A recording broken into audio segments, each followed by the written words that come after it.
Chapter 37. This is it. Sierra shuddered as she gazed up at the tower. It gave her chills, thinking that Wick had been up there all along, was probably up there now, watching her every move. Neville had dropped her and Nydia off, and then blasted away to Sierra's house, promising to keep everyone safe inside. Somewhere far away, police sirens wailed into the night. A stray cat trotted away from a torn-open trash bag, but otherwise, the street was empty. The blue construction tarps on the tower flapped angrily against its concrete shell. The windows on the ground level were boarded up, but a few random lights blinked on and off in its uppermost floors. Robbie had to be up there somewhere. He had to be. So we gonna, Nydia started, go up there and whoop some... Sierra! Psst! Sierra nearly jumped out of her skin with fright. What the... It's Benny. She stepped out of the shadows, followed by Juan and T. You guys! Sierra almost yelled. What are you doing here? You can't. Sierra, Benny said, we got your text. But that was to warn you guys to stay away from the tower, not to... Don't be an ass. You want to die alone? That's not how we roll. But I can't. I don't know what's going to happen in there. I don't want to get you involved. It's a little late for that, T said, smiling. Anyway, we brought weapons. She held up a heavy garden shovel and passed Sierra a baseball bat. Who's the hottie? Who? Oh. Sierra realized Nydia was still standing beside her. This is Nydia Ochoa, everyone. She's a librarian at Columbia, and she's been helping me out with all this. She's good people. Hey, guys. Nydia waved and forced a smile. Juan snapped the broomstick he'd brought over his knee and handed half to Nydia. Here you go, miss. Thanks, Nydia said. T shoulder-punched Juan. Hands off, little man, she's mine. You got a girl, Juan hissed. Listen, Nydia said to the group. I know the situation's dire, but y'all sure you want to go up in there now? Maybe we gather our strength, head in tomorrow. T, Benny, and Juan turned to Sierra. She looked up at the tower. If Wick really was putting throng haints into Robbie's paintings like the Sorrows said, he would surely send them after Sierra and her family first. There was no tomorrow to wait for. She started walking toward the tower. You don't even want to wait a day? Nydia called. Maybe figure out your powers a little more? Sierra looked back. T, Benny, and Juan were crossing the street toward her, each carrying something heavy and wearing their toughest frowns. Nydia looked around and then followed behind them. Sierra's hands wouldn't stop trembling, and her mind kept dreaming up gruesome ways to die.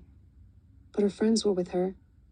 She would not die alone, and she wouldn't live her life having abandoned the one boy she'd ever really cared about to the mercy of some madman. Sierra turned back to the tower, put her hand on the brand-new front door, and pushed it open. It shouldn't be this easy, she thought, just before all the lights in the building flickered out. Good thing we brought flashlights, Juan said jauntily as they stumbled inside. I don't like this at all, Nydia muttered. They took a few steps in, beams of light darting across the vast entrance space, and then just like that, the overheads flickered back to life. See? Juan said. Not so bad after all. Sierra was not convinced. They stood in a huge concrete hall. Plastic shrouds hung from various scaffoldings. Exposed pipes crisscrossed the high ceilings, snaking in and out of some fleshy-looking, gooey substance. The air reeked of paint and sawdust. But there was something else. A heaviness hung all around them. A staticky, unpleasant feeling that seemed to coat the inside of Sierra's lungs every time she breathed in. No tall shadows awaited them. You don't see any spirits? She whispered to Juan. He shook his head. Just abandoned high-rise creepiness.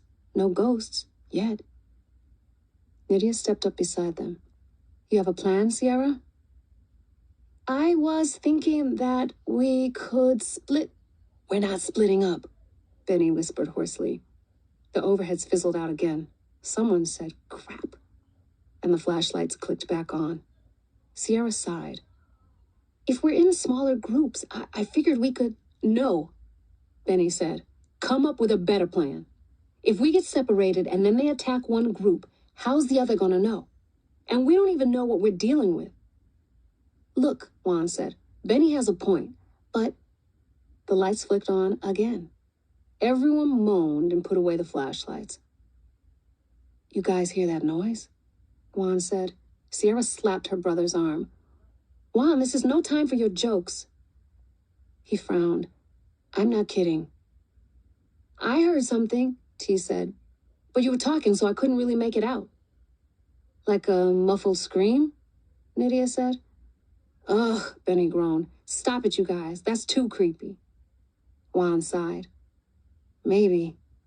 Come on, Sierra said, starting toward the far wall. I think there's a stairway over there. They crept toward the open metal stairs, stopping only once when Juan accidentally kicked a paint scraper across the floor. He shrugged off their four glaring faces. The heaviness in the air seemed to increase as they got closer to the stairs. Sierra felt as though it was suffocating her, a tension eating away at her very cells. She rubbed her eyes, tried to take a deep breath, but coughed instead, and then started toward the second floor.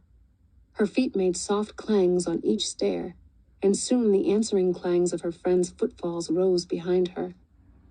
They're close, Juan said when they were halfway up. Sierra tightened her grip on the metal bat and went up the last few steps to the second floor. Most of the windows didn't have glass, allowing a cool night breeze to swish across the room. The hanging plastic drapes swayed and dragged against the dirty floor, sending up gravelly whispers. Juan followed close behind her. The first corpuscle stood perfectly still, partly concealed by a drape, its gaze fixed straight ahead. Sierra caught her breath, raised the bat up, and waited. The corpuscle didn't move. She tried to make out its face, see if she could recognize it as one of the Shadowshapers from the photo, but it was too dark. Sierra heard her friends reach the landing and freeze as they noticed it. A flicker of motion caught her eye, and she swung around to see another corpuscle stand up behind a shroud a few feet away. Beside it, another one rose. Juan trembled next to her. She could feel the rage and terror build inside him as clearly as if it were her own. He let out a scream and ran forward, swinging his broomstick just as the three corpuscles burst toward them. T stood beside Sierra for a moment, panting, and then followed Juan. Sierra tightened her grip on the bat and stepped toward one of the charging corpses. She wound up and swung, catching the thing under its arm. The corpuscle grabbed the bat and yanked it hard, pulling Sierra off balance. She screamed, gripping the handle harder even as she stumbled, vaguely aware that keeping the weapon was her only hope for staying alive. She wrenched the bat out of the thing's grip, planted a foot behind her, and swung hard as it barreled toward her again. Something solid cracked and reverberated down the metal bat shaft and through her arms. For a terrible second, Sierra had no idea what was happening. She heard her friends scream, the sounds of scuffling around her. Dust and gray particles exploded in what seemed like slow motion toward the ceiling, and something slapped against her face. She stepped back and saw the corpuscle slump to his knees and then collapse into a heap. His face was crushed in, and a huge area of dried flesh was missing entirely from just above his left eye. Sierra wiped dry, dead guy head off her face. She steadied herself and turned toward her friends just in time to see another corpuscle running toward her. It was Bellamy Gray, or had once been, one of the newly smudged Shadowshapers in the picture. It closed on her too quickly for her to get a good swing, so she threw her body into its charge. The corpuscle's icky, cold fists rained down on her back as they both plummeted to the ground. All was blistering chaos for a second. Sierra felt a painful blow smack across her face and almost blacked out. T was screaming something in her ear. The corpuscle writhed beneath her, swung its torso up hard and threw her off, then was on top of her, its deathly hands grabbing her wrists, holding her down as his weight crushed the air out of her lungs. A flush of panic swept up Sierra's airway and took over her thoughts. This was it. They had tried and failed. She struggled, but each breath brought more of that heaviness inside her, pulled her down towards some dizzy oblivion. It was over. And then it wasn't. Hands snaked around the corpuscle, brown hands, T's hands. Sierra gasped for air. The thing tried to shrug T off it, but she wouldn't budge. Then more hands appeared, Benny's and Nydia's, Sierra thought. Her wrists suddenly free, she shoved her thumbs into the corpuscle's eyes and pushed. There was a spirit in there, some poor enslaved thing that Wick had summoned for the sole purpose of doing Sierra harm. It wasn't the human being whose dead face stared emptily back at her. It was something else. She pushed harder and felt the dried-up, dull flesh give beneath her thumbs, the eyes squish into nothingness. Then it was gone. Sierra sat up, gasping for air. A few feet from her, the corpuscle staggered backward, flailing its long arms. Nydia stepped forward, swung her shovel hard, and caught it smack in the chest with a dull thud. The thing toppled backward, sliding over the side of the stairwell and landing a few seconds later with a terrible wet crunch. Nydia peered gingerly down to the first floor, and then made a done-deal sweep of her hands to the others. Sierra stood, brushing the ickiness off her, and walked unevenly toward T and Benny. "Where's Juan?" Benny nodded toward one of the plastic shrouds. Sierra stumbled toward it, trying to ignore the sickening thuds that were coming from the other side. Juan stood over a crumpled corpuscle. He was panting. Sweat poured down him.